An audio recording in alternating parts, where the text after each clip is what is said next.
بسم الله الرحمن الرحيم. الحمد لله والصلاة والسلام على رسول الله وعلى آله وصحبه ومن والاه، وبعد. اللهم اجعل اجتماعنا مرحوما وتفرقنا بعده معصوما. اللهم علمنا ما ينفعنا وانفعنا بما علمتنا ووفقنا لكل خير وجنبنا كل شر واجعلنا هداة مهتدين. وبعد، فهذا هو يوم السبت 14 من شهر ربيع الأول لعام 1442 للهجرة، والحديث متصل في التعليق على كتاب التفسير من صحيح الإمام البخاري رحمه الله. سورة النور، من خلاله من بين أضعاف السحاب سنا برقه الضياء مذعنين، يقال للمستخذين مذعن، أشتاتا وشتى وشتات وشت واحد. وقال ابن عباس: سورة أنزلناها أي بيناها. وقال غيره: سمي القرآن لجماعة السور، وسميت السورة لأنها مقطوعة من الأخرى، فلما قرن بعضها إلى بعض سمي قرآنا. وقال سعد بن عياض الثمالي: المشكاة الكوة بلسان الحبشة. وقوله تعالى: إن علينا جمعه وقرآنه، تأليف بعضه إلى بعض، فإذا قرأناه فاتبع قرآنه، فإذا جمعناه وألفناه فاتبع قرآنه، أي ما جمع فيه، فاعمل بما أمرك وانتهي عما نهاك الله. ويقال ليس لشعره قرآن أي تأليف. وسمي الفرقان لأنه يفرق بين الحق والباطل. ويقال للمرأة ما قرأت بسلا قط أي لم تجمع في بطنها ولد. ويقال فرضناها أنزلنا فيها فرائض مختلفة. ومن قرأ فرضناها يقول فرضنا عليكم وعلى من بعدكم. وقال مجاهد: أو الطفل الذين لم يظهروا على عورات النساء أي لم يدروا لما بهم من الصغر. وقال الشعبي: أولي الإربة من ليس له أرب. وقال طاووس: هو الأحمق الذي لا حاجة له في النساء. وقال مجاهد: لا يهمه إلا بطنه ولا يخاف على النساء. صدر المصنف رحمه الله تعالى الحديث عن هذه السورة بطائفة من المفردات. قال: وقال ابن عباس: سورة أنزلناها بيناها. هذه السورة الكريمة العظيمة افتتحت بافتتاح عظيم، وهو قول الله تعالى: سورة أنزلناها وفرضناها وأنزلنا فيها آيات بينات لعلكم تذكرون. هكذا افتتحت السورة في أول كلمة بقوله تعالى: سورة، ثم جاء الخبر عنها بقوله تعالى: أنزلناها، ثم قال تعالى: وفرضناها وأنزلنا فيها آيات بينات لعلكم تذكرون. وهذه الصفة التي ذكرت لهذه السورة الكريمة هو شأن سائر سور القرآن، فإن الله تعالى أنزل القرآن كله وفرضه على عباده، وأنزله آيات بينات، كما قال تعالى: بل هو آيات بينات.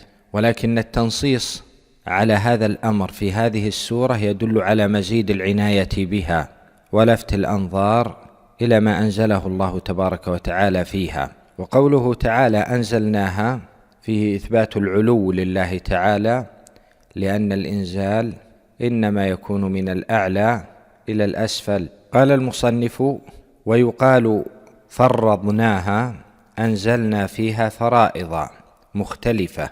ومن قرأ فرضناها فرضنا عليكم وعلى من بعدكم. في قوله تعالى: وفرضناها قراءتان: القراءة الأولى بالتشديد فرضناها قراءة أبي عمرو وابن كثير المكي، والمعنى جعلنا فيها فرائض. وقراءة الجمهور بالتخفيف فرضناها أي فرضناها عليكم. ثم قال تعالى: وأنزلنا فيها آيات بينات، أعاد ذكر الإنزال مرة أخرى تأكيدا، وبين تعالى أنه أنزل فيها آيات بينات. والآيات جمع آية، وهي الدلالة والعلامة. وآيات الله تعالى على نوعين: الأول الآيات الشرعية، وهي ما أنزله جل وعز في كتابه، ومنه قول الله تعالى: بل هو آيات بينات. والنوع الثاني الآيات الكونية، وهي العلامات التي جعلها الله تبارك وتعالى في كونه شاهدة على وحدانيته وانفراده بالعبادة. ومن ذلك قول الله تعالى: إن في خلق السماوات والأرض واختلاف الليل والنهار لآيات لأولي الألباب. ومنه ما ذكره الله تبارك وتعالى في أول سورة الروم حين ذكر كثيرا من نعمه على عباده، وختم كل آية بقوله: إن في ذلك لآيات لقوم يتفكرون، إن في ذلك لآيات للعالمين، ومن آياته منامكم بالليل والنهار، ومن آياته يريكم البرق خوفا وطمعا، ومن آياته أن تقوم السماء والأرض بأمره، ونحو ذلك. فهذا كله من آيات الله الكونية. وأما قوله تعالى: وأنزلنا فيها آيات بينات، فقد أنزل الآيات الشرعية وما تضمنته من الحكم والأحكام القدرية التي لفت أنظار عباده إليها، ووصف هذه الآيات بأنها بينات، أي واضحات الدلالة لا لبس فيها، وهن أيضا آيات يبين الحق ويوضحنه. ثم ختم الآية جل وعز ببيان الحكمة من هذا الإنزال فقال: لعلكم تذكرون. والملاحظ أن معنى هذه الآية تكرر في هذه السورة في غير ما موضع بعد نهاية الحديث عن موضوع من موضوعاتها، فافتتحت السورة بهذا الافتتاح، ثم قال تعالى بعد ذلك: ولقد أنزلنا إليكم آيات مبينات ومثلا من الذين خلوا من قبلكم وموعظة للمتقين الله نور السماوات والأرض. ثم قال تعالى بعد ذلك: لقد أنزلنا آيات مبينات والله يهدي من يشاء إلى صراط مستقيم. فهذا التكرار لهذا المعنى في هذه السورة يدل على مزيد العناية بها وبما ذكره الله تعالى فيها من الآيات. قال المصنف رحمه الله: وقال غيره: سمي القرآن لجماعة السور، وسميت السورة لأنها مقطوعة من الأخرى، فلما قرن بعضها إلى بعض سمي قرآنا. هذا النقل هو كلام أبي عبيدة في مجاز القرآن كما مر معنا في درس المجاز، وقد ذكره أبو عبيدة في أكثر من موضع من مجاز القرآن، فهو يقول أن القرآن سمي قرآنا من الجمع، يقال للمرأة ما قرأت بسلا قط، أي لم تجمع في بطنها ولدا. ومنه قول عمرو بن كلثوم في معلقته: لم تقرأ جنينا، أي لم تجمع جنينا في بطنها. وقال: وسميت السورة لأنها مقطوعة من الأخرى. ثم ذكر اسما من أسماء القرآن فقال: وسمي الفرقان لأنه يفرق بين الحق والباطل. ولعل وجه ذكره هنا أنه لما كان القرآن بمعنى الجمع وكان الفرقان بمعنى التفريق ذكر هذا الاسم، فهو قرآن بمعنى جمعه بين السور، وهو فرقان لأنه يفرق بين الحق والباطل. وفي أصل اشتقاق كلمة القرآن أقوال أخرى، من أقواها أنه من قرأ بمعنى تلا، وهناك أقوال أخرى ليس هذا هو موضع الحديث عنها. قال المصنف رحمه الله: قال مجاهد: أو الطفل الذين لم يظهروا، قال لم يدروا لما بهم من الصغر. وهذا في قوله تعالى في تعداد من تظهر عندهم المرأة: ولا يبدين زينتهن إلا لبعولتهن أو آبائهن، إلى أن قال: أو الطفل الذين لم يظهروا على عورات النساء.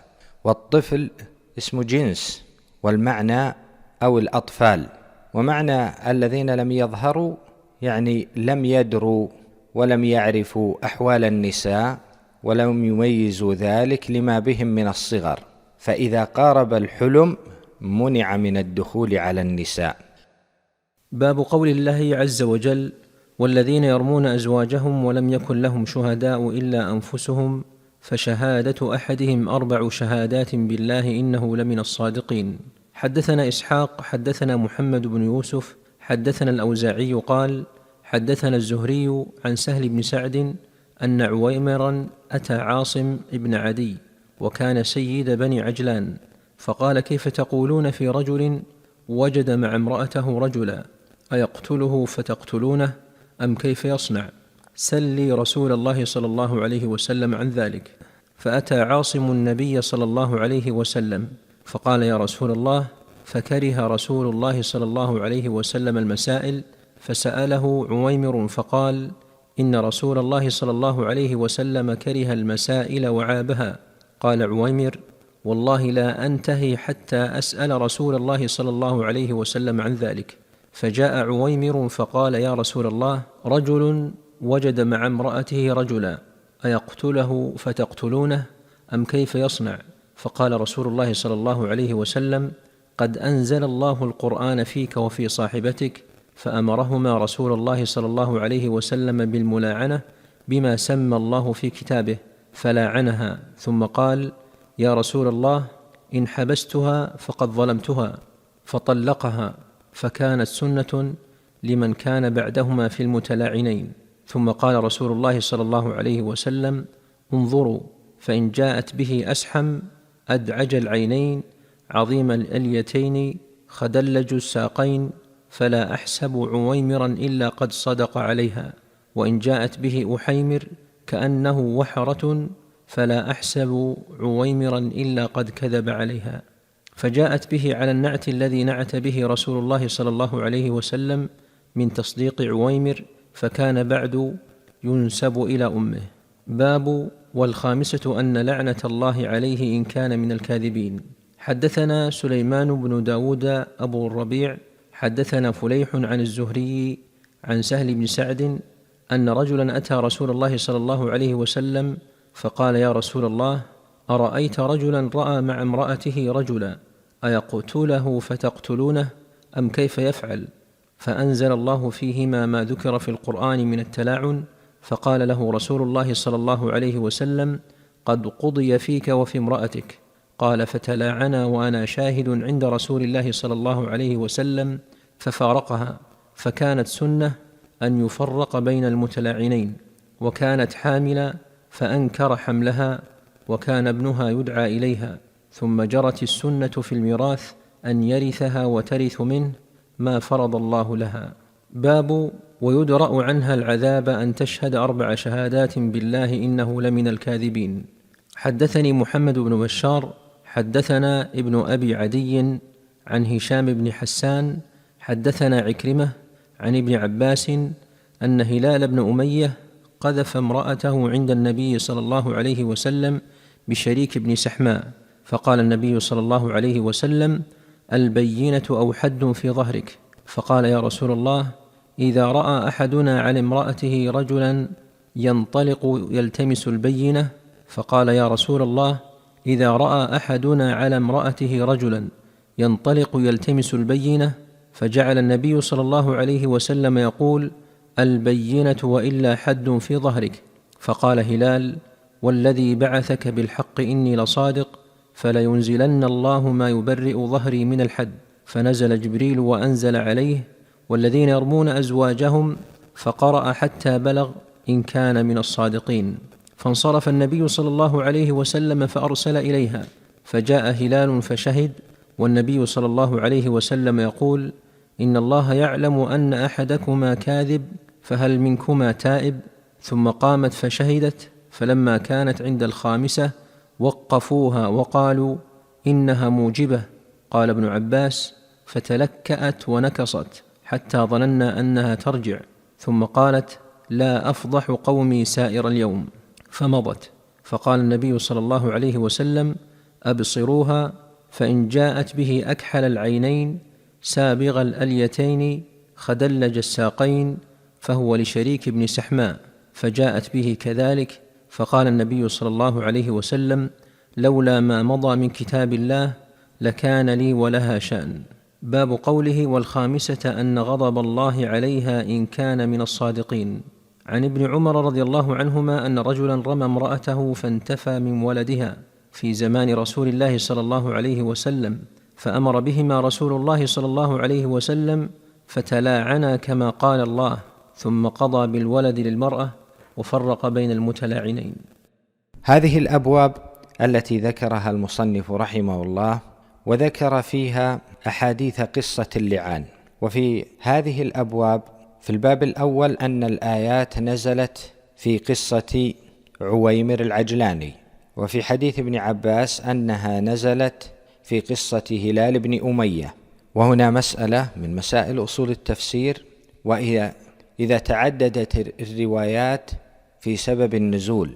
قد اختلف أهل العلم في هذه المسألة اختلافا طويلا على أقوال. القول الأول أن الآيات نزلت في قصة عويمر العجلاني، والقول الثاني أنها نزلت في قصة هلال بن أمية، والقول الثالث أنها نزلت في القصتين جميعا، وأنه توافق حصول القصتين في زمن متقارب فنزلت الآيات في شأن القصتين. قد ذهب إلى ذلك جمع من المحققين.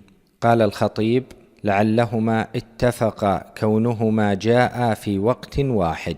والقول الرابع أن الآيات نزلت مرتين، وأقرب هذه الأقوال هو القول بأنها نزلت في شأن القصتين جميعا، لأن القصتين صريحتان صحيحتان، والجمع أولى من الترجيح.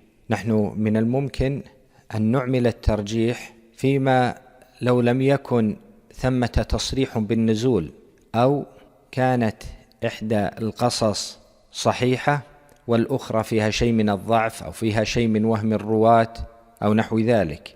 أما والجميع صحيح صريح فالأولى القول به بالجميع. وأما القول بنزول الآية مرتين فهو خلاف الأصل، والقول باتحاد النزول لأسباب متعددة أولى من القول بتعدد النزول، والله أعلم. وهذه الآيات أنزلها الله تبارك وتعالى في تفصيل أحكام اللعان. واللعان هي شهادات مؤكدات بأيمان بين الزوجين حين يقذف الرجل زوجته بالزنا وليس عنده شهود وتنكر ذلك. وقد استثنى الله تعالى الزوج من حد القذف، لأن من قذف امرأة وليس عنده شهود 4 حد القذف. ولذلك النبي صلى الله عليه وسلم قال لهلال: البينة أو حد في ظهرك.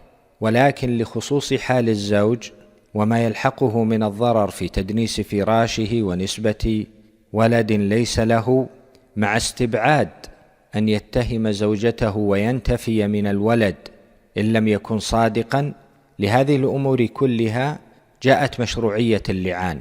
وصفته كما أخبر الله تعالى في الآيات أن يقوم الرجل فيشهد 4 شهادات بالله إنه لمن الصادقين فيما رماها به من الزنا، ثم يشهد الخامسة أن لعنة الله عليه إن كان كاذبا فيما رماها به من الزنا، ثم تقوم المرأة فتشهد 4 شهادات بالله إنه لمن الكاذبين فيما رماها به من الزنا، ثم تشهد الخامسة أن غضب الله عليها إن كان من الصادقين فيما رماها به من الزنا. وإذا كان ثمة حمل والزوج يرى أن هذا الحمل ليس منه فإنه ينتفي منه في مجلس اللعان، لأنه لا يلزم من كل زنا ألا يكون الحمل من الزوج. المهم إن كان انتفى من الولد فلا بد أن يذكره في مجلس اللعان، كما جاء في حديث سهل بن سعد: وكانت حاملا فأنكر حملها. مسألة اختلف أهل العلم في اللعان، هل هو مفتقر إلى الطلاق أو هو فراق بذاته؟ والأقرب أنه فراق بذاته غير مفتقر إلى الطلاق، وهو فراق مؤبد. وأما قوله في حديث سهل بن سعد في قصة عويمر فطلقها فقد خرجه أهل العلم بتخريجات عدة، منها أنه يظن أن الفراق مفتقر إلى الطلاق وغير ذلك. في هذه الأبواب من الفوائد أيضا أن هذه الأيمان إذا تمت لا يلتفت بعد ذلك إلى القرائن، لقوله صلى الله عليه وسلم: لولا ما مضى من كتاب الله لكان لي ولها شأن. فلا يلتفت إلى الشبه ولا إلى أقوال القافة ولا إلى التحليل ولا إلى غير ذلك ما دامت الأيمان قد تمت. وفي الأبواب أيضا أن من الأحكام ما ينزل ابتداء ومنها ما ينزل على أسباب، وفيها فضل علم الصحابة رضي الله عنهم لأنهم شهدوا نزول القرآن وعرفوا أحواله. فقد قال سهل: فتلاعنا وأنا شاهد عند رسول الله. وقول ابن عباس: فنزل جبريل وأنزل عليه والذين يرمون أزواجهم فقرأ حتى بلغ الآيات. وفي الأبواب أيضا من الفوائد شدة غيرة الصحابة رضي الله عنهم على أعراضهم، وفيها وقوفهم مع الحق وتسليمهم له، فلما قال له النبي صلى الله عليه وسلم: البينة وإلا حد في ظهرك، وقف عند ذلك. وفيه يقين المؤمن بالله ورجاؤه لفرجه، حيث قال هلال: والذي بعثك بالحق إني لصادق ولينزلن الله ما يبرئ ظهري من الحد. فأقسم رضي الله تعالى عنه وأرضاه ليقينه بفرج الله تعالى وعدله ورحمته. وقوله في الحديث: فكانت سنة لمن كان بعدهما في المتلاعنين، ليس المقصود بلفظ السنة هنا السنة في اصطلاح الفقهاء التي هي قسيمة الواجب والمكروه والمحرم والمباح، وإنما المراد بالسنة هنا الطريقة. فاللعان يوجب الفراق، وليس له بعد أن يلاعنها أن يمسكها، وليس لها أن تبقى معه. فلا يفهم من هذا أن قوله سنة أي أنه ليس بواجب. وفي هذا في قوله: فكانت سنة لمن كان بعدهما من المتلاعنين، أن العبرة بعموم اللفظ لا بخصوص السبب، فهي وإن نزلت في شأن خاص إلا أن حكمها عام. وفيه أن الصحابة رضي الله تعالى عنهم وأرضاهم قد يقع من بعضهم شيء من الكبائر. باب إن الذين جاءوا بالإفك عصبة منكم لا تحسبوه شرا لكم بل هو خير لكم، لكل امرئ منهم ما اكتسب من الإثم، والذي تولى كبره منهم له عذاب عظيم. أفاك كذاب. عن عائشة رضي الله تعالى عنها: والذي تولى كبره قالت: عبد الله ابن أبي بن سلول. باب قوله: لولا إذ سمعتموه ظن المؤمنون والمؤمنات بأنفسهم خيرا وقالوا هذا إفك مبين، لولا جاءوا عليه ب4 شهداء فإذ لم يأتوا بالشهداء فأولئك عند الله هم الكاذبون. حدثنا يحيى بن بكير حدثنا الليث عن يونس عن ابن شهاب قال: أخبرني عروة بن الزبير وسعيد بن المسيب وعلقمة بن وقاص وعبيد الله بن عبد الله بن عتبة بن مسعود من حديث عائشة رضي الله تعالى عنها زوج النبي صلى الله عليه وسلم حين قال لها أهل الإفك ما قالوا فبرأها الله مما قالوا، وكل حدثني طائفة من الحديث، وبعض حديثهم يصدق بعضا، وإن كان بعضهم أوعى له من بعض. الذي حدثني عروة عن عائشة رضي الله تعالى عنها أن عائشة رضي الله عنها زوج النبي صلى الله عليه وسلم قالت: كان رسول الله صلى الله عليه وسلم إذا أراد أن يخرج أقرع بين أزواجه، فأيتهن خرج سهمها خرج بها رسول الله صلى الله عليه وسلم معه. قالت عائشة: فأقرع بيننا في غزوة غزاها فخرج سهمي، فخرجت مع رسول الله صلى الله عليه وسلم بعدما نزل الحجاب، فأنا أحمل في هودجي وأنزل فيه، فسرنا حتى إذا فرغ رسول الله صلى الله عليه وسلم من غزوته تلك وقفل ودنونا من المدينة قافلين، آذن ليلة بالرحيل، فقمت حين آذنوا بالرحيل فمشيت حتى جاوزت الجيش، فلما قضيت شأني أقبلت إلى رحلي، فإذا عقد لي من جزع ظفار قد انقطع، فالتمست عقدي وحبسني ابتغاؤه، وأقبل الرهط الذين كانوا يرحلون لي فاحتملوا هودجي فرحلوه على بعير الذي كنت ركبت وهم يحسبون أني فيه، وكان النساء إذ ذاك خفافا لم يثقلهن اللحم، إنما تأكل العلقة من الطعام، فلم يستنكر القوم خفة الهودج حين رفعوه، وكنت جارية حديثة السن، فبعثوا الجمل وساروا. فوجدت عقدي بعدما استمر الجيش، فجئت منازلهم وليس بها داع ولا مجيب، فأممت إلى منزلي الذي كنت به، وظننت أنهم سيفقدوني فيرجعون إلي.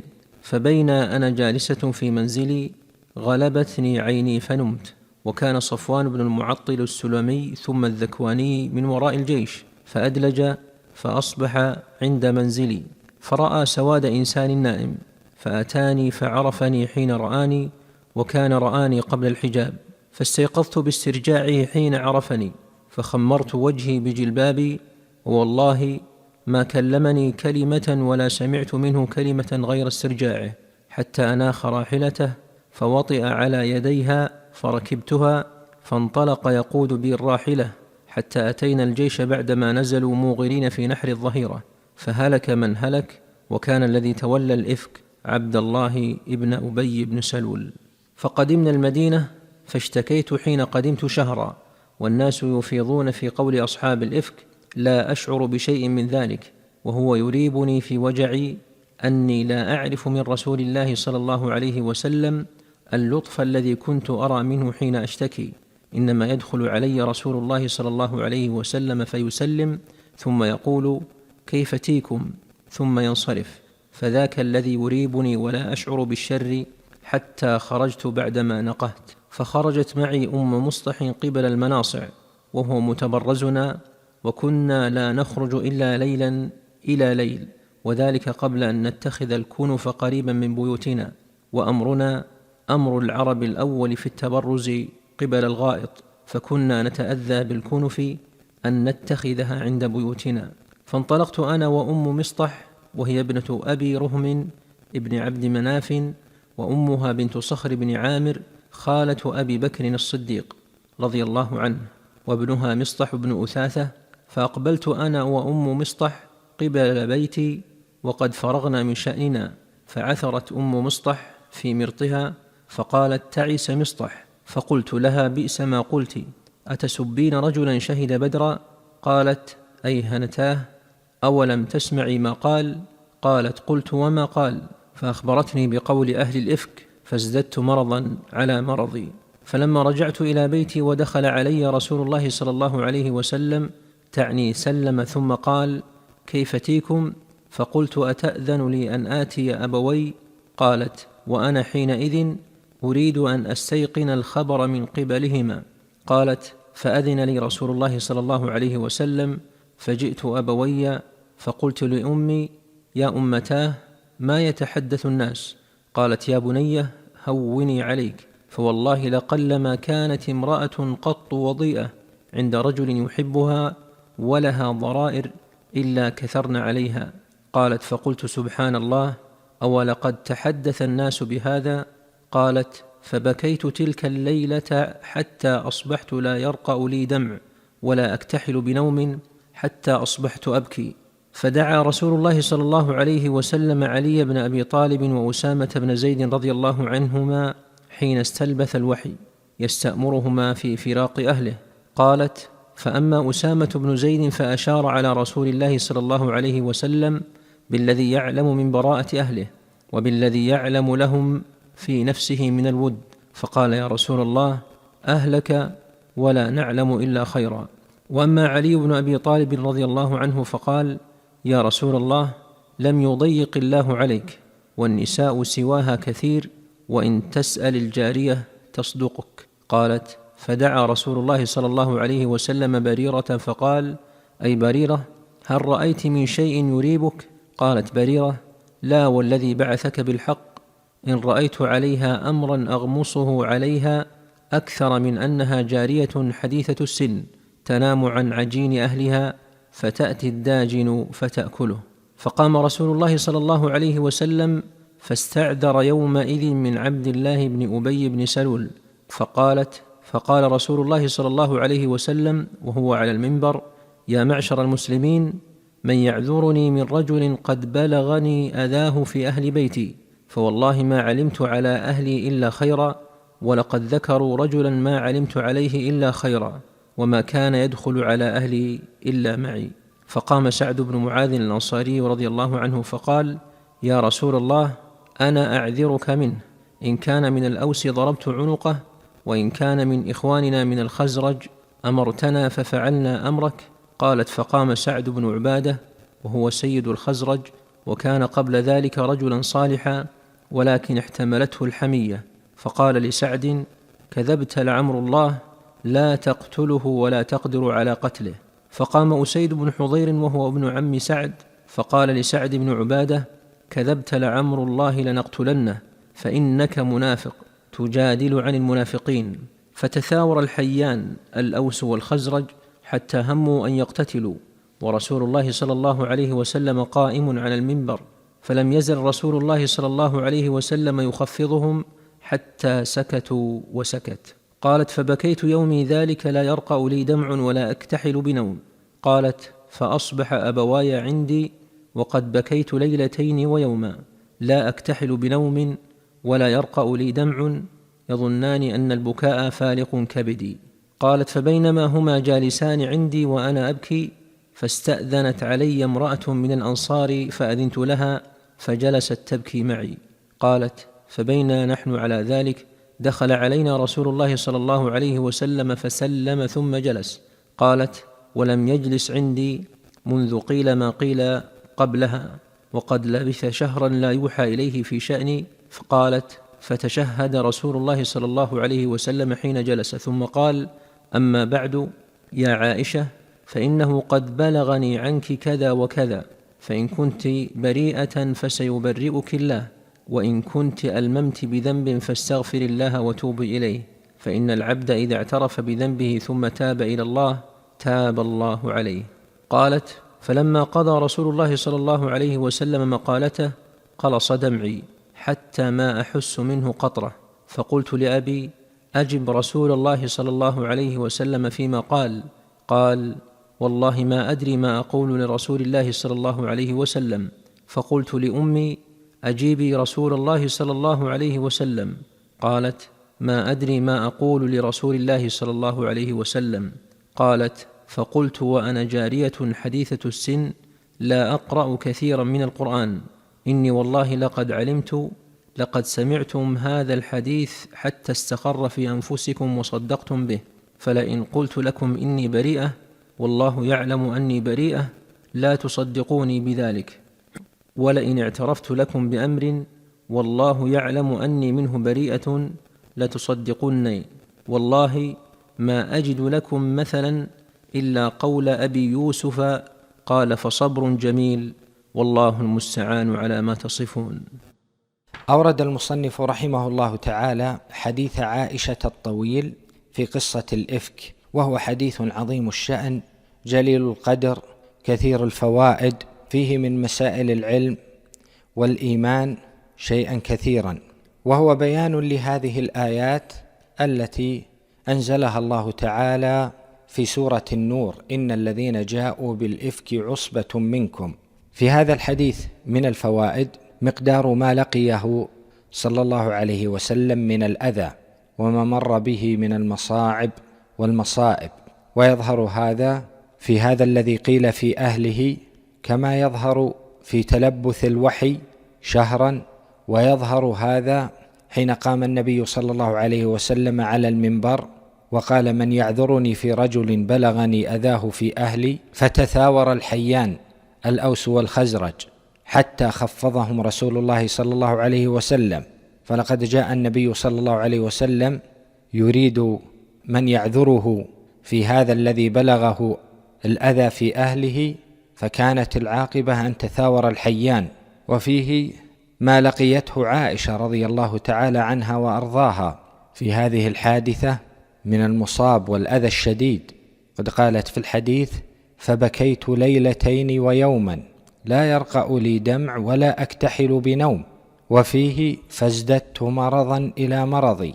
وفيه وهي تحدث عن أبويها وهما يظنان أن البكاء فالق كبدي.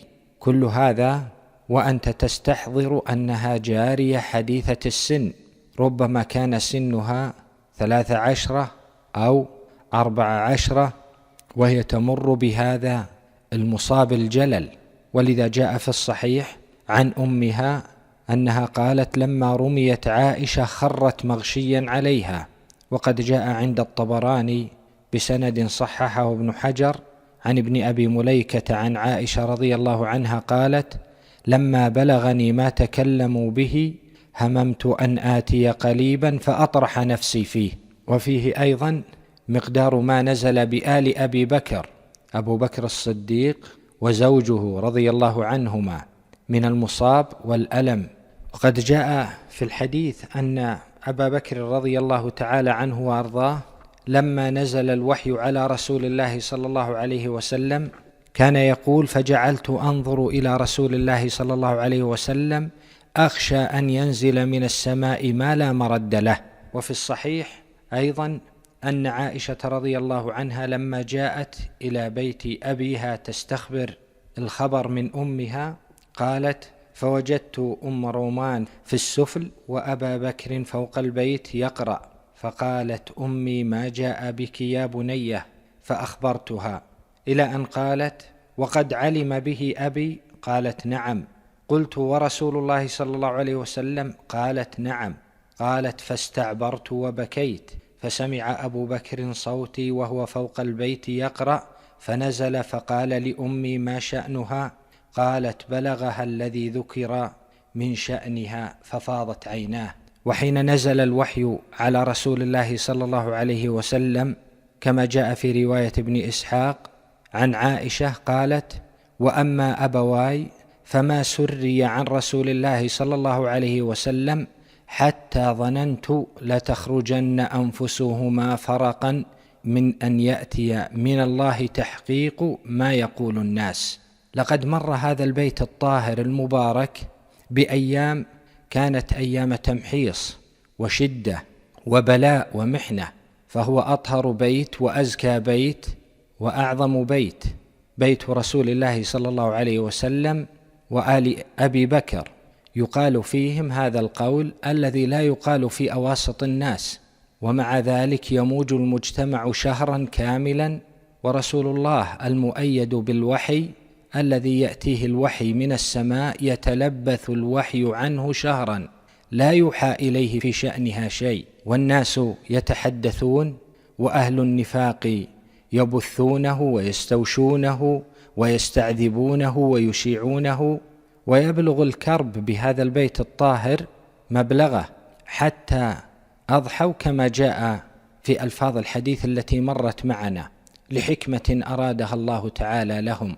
فهذه الجارية حديثة السن تبكي حتى يظنون أن البكاء فالق كبدها، وحتى أنها تهم أن تذهب إلى قليب فتلقي نفسها، ويبلغها الخبر فتخر مغشيا عليها. وأما الصديق فصاحب رسول الله صلى الله عليه وسلم وأقرب الناس إليه، صاحبه في الغار والهجرة وأول من آمن به، يبلغ به الألم في نفسه هذا المبلغ العظيم كأنك به وهو رضي الله تعالى عنه وأرضاه يكظمه في نفسه ويتجرعه غصص فتدمع عيناه رضي الله تعالى عنه وأرضاه. حين يتنزل الوحي على رسول الله صلى الله عليه وسلم لا يسرى عنه حتى تظن عائشة أن نفس أبي بكر وزوجه ستخرج فرقا مما سيأتي الله تعالى به من الوحي، مع ما يعلمون من براءة عائشة رضي الله عنها وطهارتها، وأن الله تعالى لا يختار لرسوله إلا الطاهرة الطيبة، ولكن الكرب قد بلغ بأهل الإيمان مبلغا شديدا، ولكن العاقبة بحمد الله تعالى عظيمة، كما قال الله تعالى: لا تحسبوه شرا لكم بل هو خير لكم، خير له صلى الله عليه وسلم ولزوجه ولآل أبي بكر ولمصطح ولكل من ساءه الإفك من أهل الإيمان. وفي الحديث فضيلة الصبر والثقة بالله تعالى وحسن عاقبته. فهذه عائشة أنزل الله فيها قرآنا يتلى إلى أن يأتي أمر الله، ومن فضائلها أن من قذفها كفر إجماعا. وفي الحديث اليقين بفرج الله ونصره وتحقق وعده. فهذه الجارية حديثة السن رضي الله عنها وأرضاها تقول في طيات حديثها: والله يعلم أني بريئة، وتقول: وأن الله مبرئي ببراءتي، وتقول وهي ترى الوحي ينزل على رسول الله صلى الله عليه وسلم: فأما أنا فوالله ما فزعت، قد عرفت أني بريئة وأن الله غير ظالمي. أي يقين تتحدث عنه هذه الجارية حديثة السن، أي إيمان يملأ قلبها، أي معرفة بالله تعالى وبعدله وقدره وبمقتضى أسمائه الحسنى وصفاته العلى، حين تقول: أما أنا فوالله ما فزعت، قد عرفت أني بريئة وأن الله غير ظالمي. وفي الحديث فضل المرأة المؤمنة المحصنة الغافلة، فهذه عائشة رضي الله تعالى عنها وأرضاها حين سأل رسول الله صلى الله عليه وسلم الجارية عن شأنها قالت في مدحها: سوى أنها جارية حديثة السن تنام عن عجين أهلها فتأتي الداجن فتأكله. قال ابن المنير: هذا من الاستثناء البديع الذي يراد به المبالغة في نفي العيب، فغفلتها عن عجينها أبعد لها من مثل الذي رميت به، وأقرب إلى أن تكون من الغافلات المؤمنات. ولذا جاء في الصحيح في الرواية الأخرى: ما علمت منها إلا ما يعلم الصائغ على الذهب الأحمر. وفيه من الفوائد خطورة المنافقين وشدة بلائهم وضررهم على المسلمين. وفيه أن من المؤمنين من يسمع لهم ويأخذ حديثهم اغترارا بهم، كما قال الله: وفيكم سماعون لهم، على أحد القولين في الآية. وفيه فضل الحمية لرسول الله صلى الله عليه وسلم والدفاع عنه، كما قام سعد بن معاذ بذلك.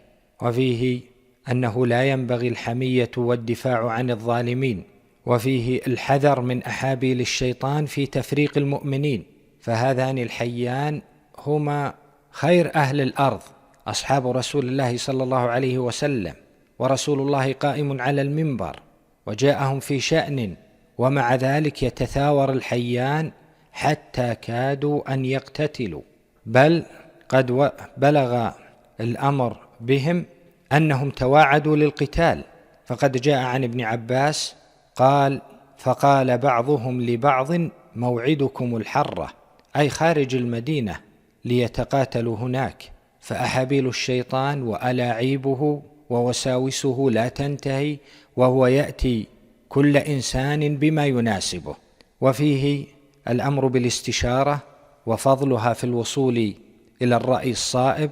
وفيه أن الإنسان يستشير لكل أمر ما يناسبه، فهذا صلى الله عليه وسلم استشار في أمر أهل بيته علي وأسامة للقرب من حال البيت، فهذا علي بن عمه وكانت معه منذ كان صغيرا، وزوجه ابنته، وهذا أسامة بن زيد حبه وابن حبه، فاستشارهم في أمر أهل بيته، مع أن أهل مشورته صلى الله عليه وسلم فيما يتعلق بالأمور العامة أكابر الصحابة كأبي بكر وعمر.